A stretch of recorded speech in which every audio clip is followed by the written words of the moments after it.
Hi everyone, I'm with Cheryl Miller, two-time national champion, three-time Naismith Player of the Year, four-time All-American, and Give or take a Naismith or two, right? give or take, and an Olympian. Thank you so much with me. What do you want me to call you? Cheryl Miller, professor? Cheryl, just Cheryl. Cheryl? Just plain old Cheryl. And also my professor. I just wanted to ask, sort of, how does it feel? You were taking classes at school. Now you're going to class, but as a professor, how does that feel? How does it figure? How do you figure? I never saw myself in this position, and there was a lot of apprehension of me even accepting this position. But I'm glad I did. It's been fun. Yeah, I mean, so I know you kind of work with the team a little. Can you talk to me a bit about your relationship with the team? Well, you know what? It's been interesting because I went from obviously, being a participant and being here as a former player, and there was a time where I coached here as well. So it's been nice to come back, and Lindsay Gottlieb has welcomed not just myself but all my former teammates and former players to be a part of the program, and it's been nice being a mentor. Yeah, I mean, we're coming up, I guess last year would have been 40 years since 84, since 83, 84. It's been a minute. It's been a minute, but how was did that kind of feel special? Being last year watching USC kind of make a run that I don't necessarily think as many people expected. I don't think anybody expected it, and I think that's a fair assessment. Certainly bringing Juju in was a huge deal, and again, a lot of credit goes to Lindsay Gottlieb. I mean, it's been bit by bit, player by player that she's constructed this team, and obviously, Juju's a huge part of it. But it was nice to see those kids make the run that they did. They certainly garnered a lot of attention. They certainly, drew us in and drew us back and wanted to be mentors to these young ladies moving forward. Yeah. So, they have a huge game on Thursday, right? Huge. So, talk to me. Put your coaching hat on a little. What is, if you're Coach Gottlieb, what are you telling the team? I'm trying to make sure that emotionally and mentally we're centered. We don't want, I don't want my players too high or too low, just somewhere in the middle. We can't just come out with the attitude, oh, it's just another game. No, it's not. You're playing the #1 team in the nation. It's our rival, our cross-time rival, and they're playing extremely well.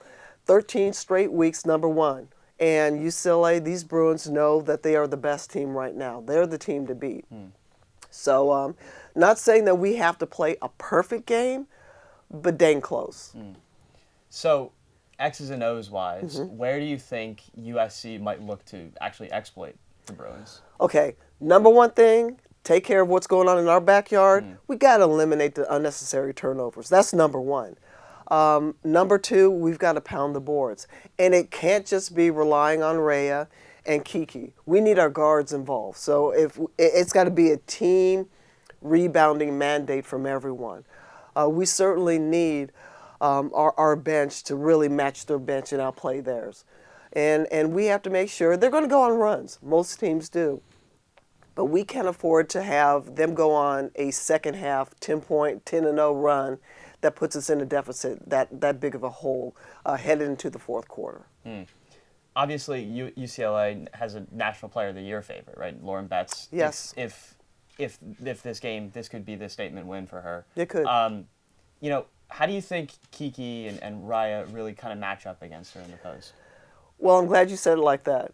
They both need to match up against her. Lauren's just that good, and Lauren's playing with a lot of confidence, and rightfully so. She's coming into her own.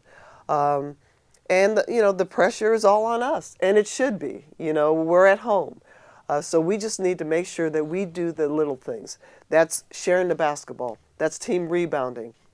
I talk about the 50-50 balls. Anything rolling around the floor, and the 50-50, we need to get all those 50-50.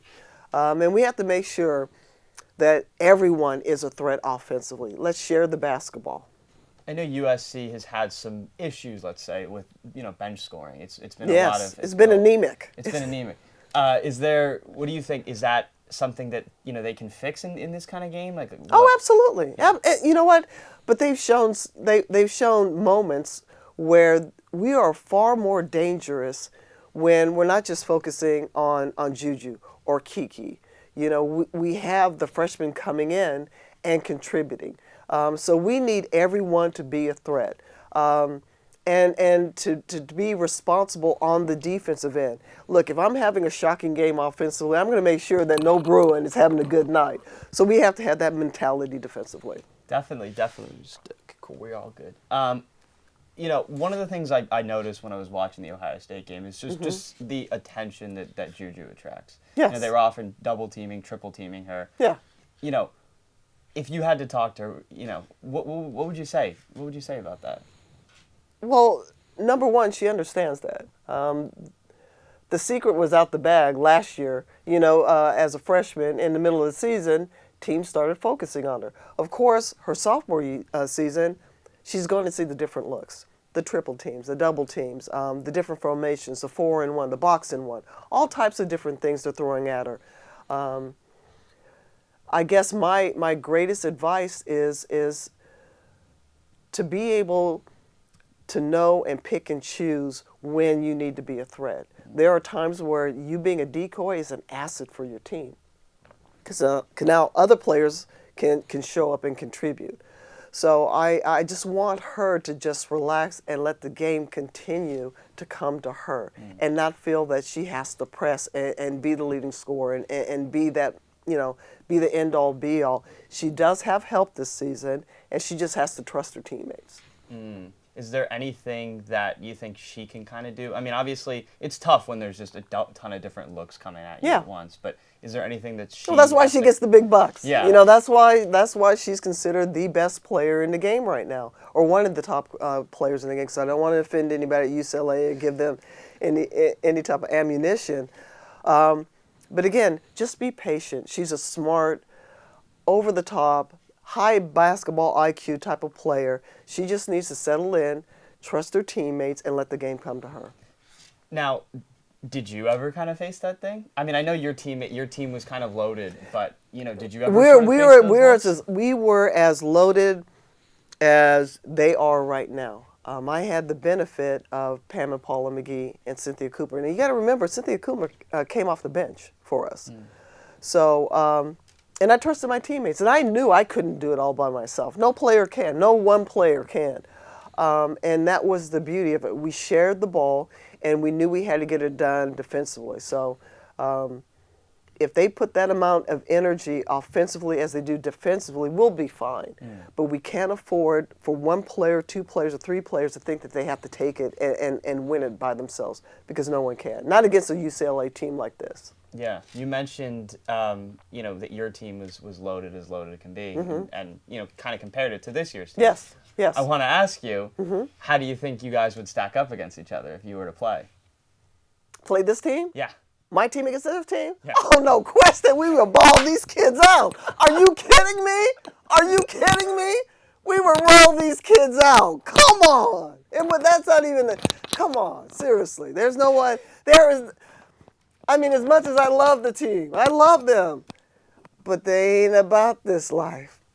They ain't about this life. That's a great question, though. You know, did these games against UCLA? Obviously, I know they have kind of an extra meeting to do with your brother, obviously. Right. Has there been, you know, back and forth, a little trash talk? It already started. It's already started from the beginning of the season, and man, it's been even worse now that for the last 13 weeks I had to hear about his Bruins being the #1 team in the land. So there's a lot of pressure on Thursday coming into it. So. Yeah, we gotta maintain our home court advantage, take out the Bruins, so I could still talk in the Miller household. I know you were. I know he ended up going to UCLA after, right? After you? After me. Yes. I'm a year older. USC, yeah. Right. But you know, when he ended up committing, did those USC UCLA games sort of have any more meaning to you? No, they really didn't. That's the wonderful thing about Reggie and I, our relationship. Blood is thicker than any color, you know. So that was the main thing. I supported Reggie when he played us. Loved it when he torched, you know, the Trojans, because that's my brother, you know, and I know he felt the same way.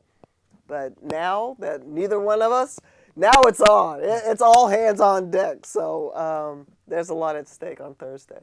Sort of going into a larger scale, the bigger scale kind of things.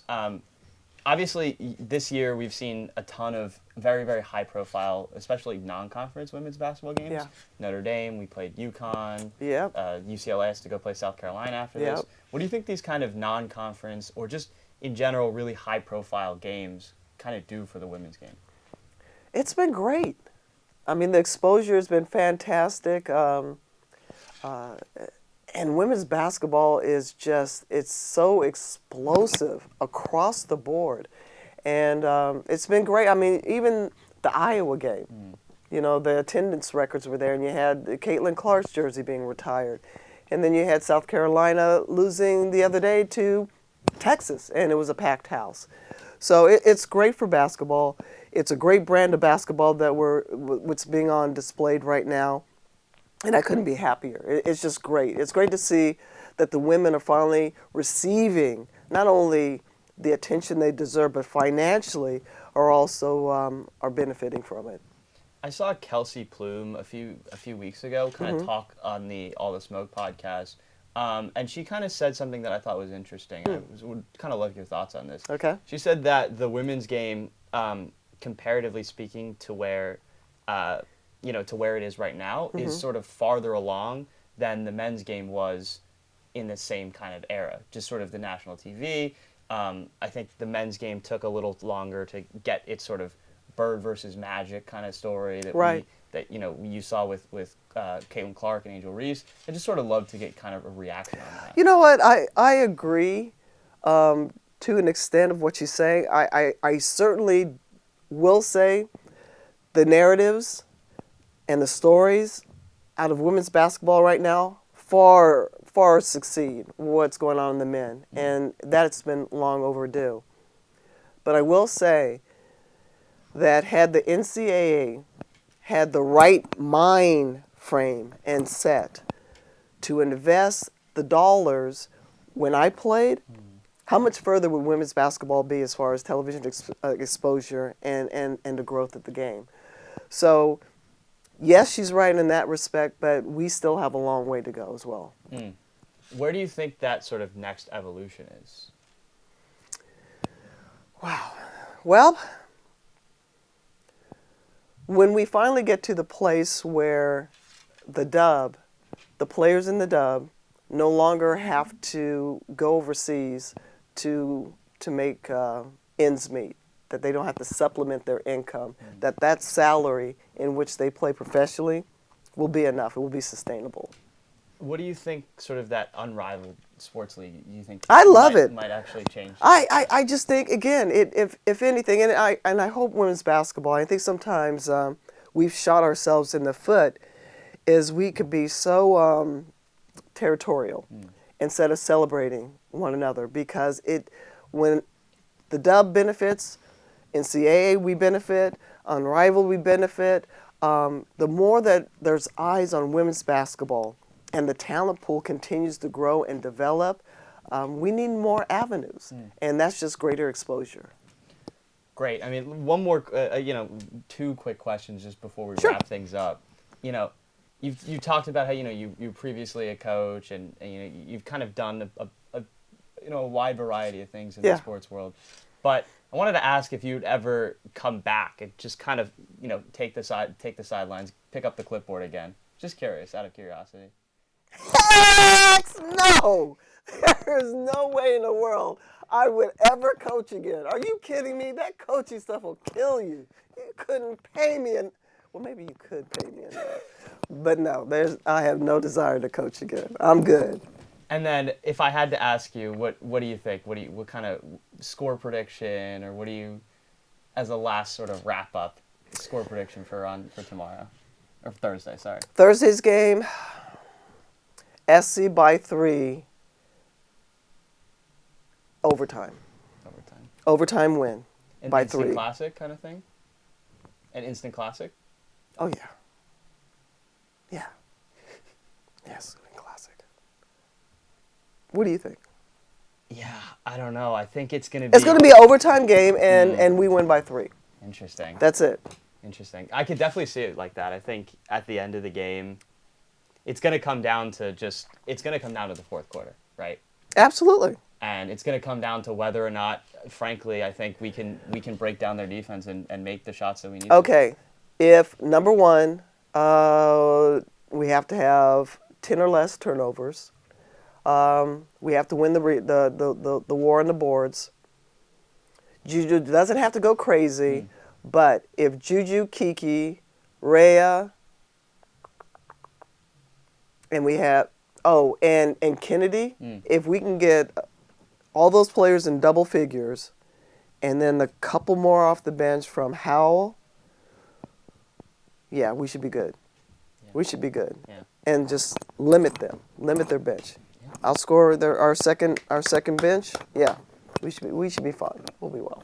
Well, thank you so much. Get out of here. I appreciate it. I'm happy that the whole thing was able to work out. Great job. I'm happy that. Great job. This was fun. Is there anything else that you wanted to say before we wrap it up? Yeah, fight on. Come on, fight on. You heard it here first, folks. Thank you so much again for Cheryl Miller for joining me, and to the Trojans, good luck.